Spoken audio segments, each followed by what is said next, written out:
Buongiorno, it is cold but very sunny outside, so I've decided today to make a Sicilian ricotta with lemon and walnut cake with a beautiful honey and lemon glaze.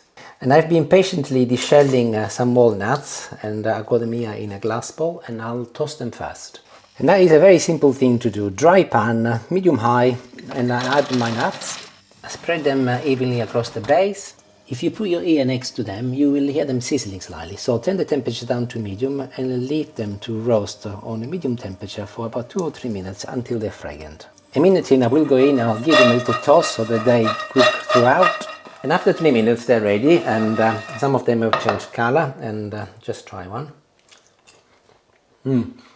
When you roast something like that, almonds as well, they get that charcoaly flavor and they're really, really nice. So I will set them aside to cool down. I will be mixing and combining a few ingredients next, and I've got a large mixing bowl here, and I'll add 3 eggs, followed by some sugar, and I will whisk the eggs and the sugar together until they're light and fluffy. There you go, and within a minute or so all of the sugar has been absorbed and the egg has changed into this beautiful and pale color. Next I will be adding some ricotta. This is an Italian cheese. I've purchased this from the supermarket. It's a tub of 250 grams, but I also make my own. I will put a little link up here if you're interested to see how it's made, and you can make your own.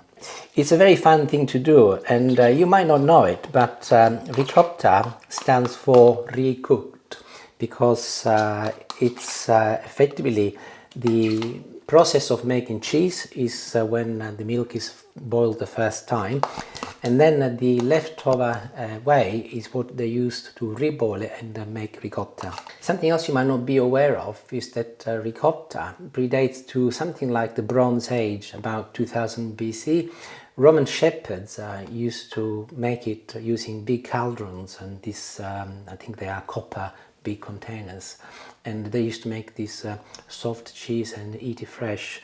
And ironically, the process of making ricotta, although nowadays is also industrialized, but what shepherds still make today, in Sicily anyway, is not that dissimilar to what the Romans used to do 2000 years ago. So having added the ricotta, I will whisk it once again so that it's combined with the rest. While I'm whisking, I'm going to add some melted butter and the zest from 1 lemon. I'll just turn it off for a moment, and I'll measure 1 teaspoon of vanilla extract. I'm now sifting in a couple of 100 grams of plain flour. You can also use all-purpose flour, whatever you might have available in your cupboard.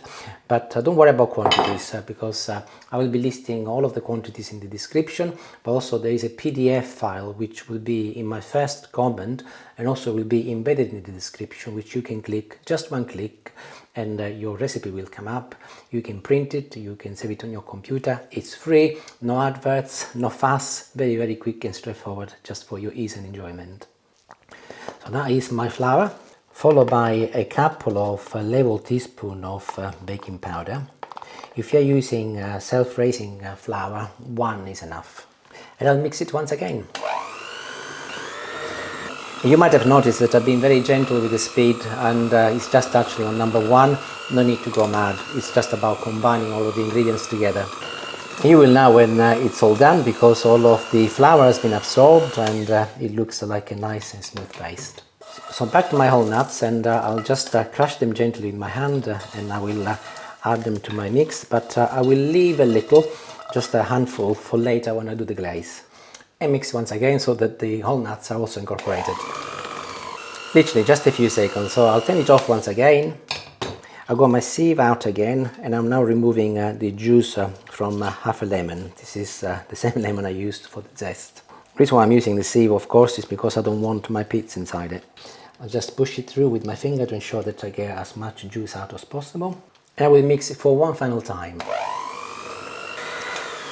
And as I finish, I just gently lift the whisks and I leave them for a few seconds so that they self-clean as much as possible anyway. Baking tin, this is one of Julie, and I'm sure she doesn't mind me using, especially as I'm making the cake for one of her friends, as it is her birthday today. And this measures 9 inches here, 23 centimeters. You can also use a smaller tin if you do not have a 9-inch one, but for every inch you are reducing your diameter by, increase the cooking time by approximately 5 minutes, because the cake is going to be deeper and will require a little bit longer to cook. But the first thing I'll do is to grease this tin, and I'll got some kitchen paper, and I will apply some batter onto it. And I'll grease the entire surface of the base and also the edges, and this will prevent the cake from sticking to the tin once it's baked. Rubber spatula come to the own in these jobs, and I'll pour the batter in my tin first. And with the help of the spatula I ensure that I pour every single drop. If you do any home baking, you will need to invest in a rubber spatula. They're not very expensive, just a few pounds. We've got about 10. That is because Julia's got a thing for rubber spatulas. So if it's Christmas and there is one for Father Christmas, she will get it. She just collects them over the years. One of the things. Anyway, the butter is in the tin. I'll just give it a quick shake to ensure that it's leveled up. And I'm ready to go in the oven. Temperature 180 degrees. I'll put it in initially for 25 minutes, but it might need 30. But after 25 minutes I'll do a little skewer test and we will see what it's like. In the meantime, I'll get on with the glaze. If you've never been to Sicily, you might not be aware how widely used it is ricotta. It's not just used for cooking, but also actually mostly to make cakes. There's a specific cake called cannolo siciliano, and actually I made them on the channel. I'll put a link up here if you are interested. And they're made of ricotta, sugar and chocolate. And they are inside this little pipe, which is crusty and fried. It's absolutely delicious. It's one of the cakes that Julia absolutely adores, and whenever we do go back, she always has some. I also mentioned that I make my own ricotta sometimes, and I'll just share with you a little memory I treasure. When I was little, I don't know, less than 10, and my dad took me and my brothers and sisters, we're 6 altogether, yeah, I've got 3 brothers and 2 sisters, to the mountains to see this shepherd who lived in this cottage. And it was really, really early morning, dark when we left, but by the time we got there, the sun was rising.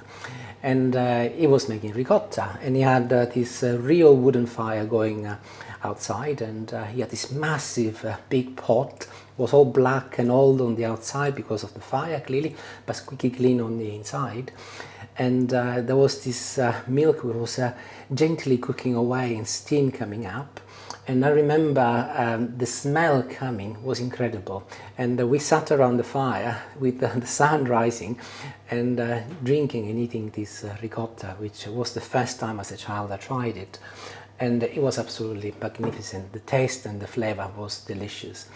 And the reason why I'm sharing it with you is because it's amazing what food and flavors and tastes can do sometimes, and a very simple smell can bring you back 40 years plus to some memories that we treasure.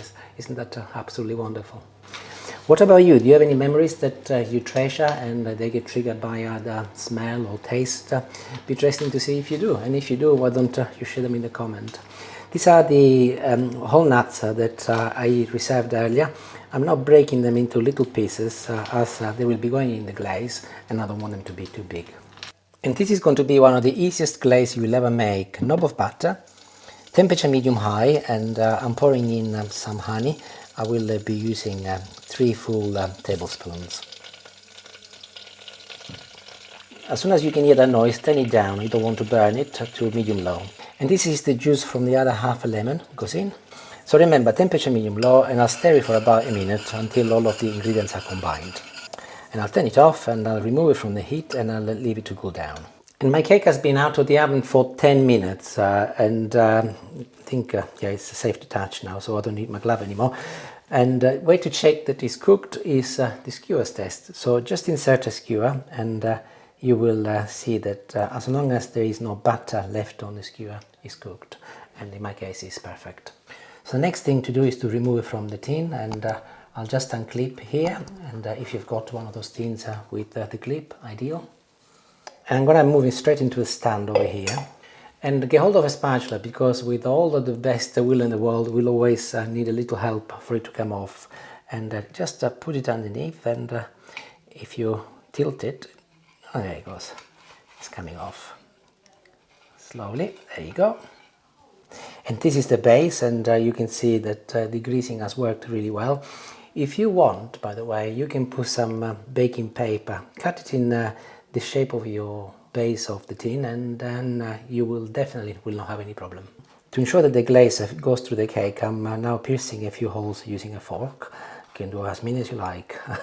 You can see that I'm getting very carried away. And using a spoon, I'll start applying my glaze. I go a little bit carried away with my fork, and there's a little hole in there. Not a problem at all, of course. And using a spatula, I'm applying it across the entire surface now. And while the glaze is sticky, I'm applying the whole nuts and I'm patching the little hole. Nobody knows about it. You will. And all of the crumbs can go on top as well. I'll just taste this glaze as I haven't tested it. It's lovely. The butter makes a big difference.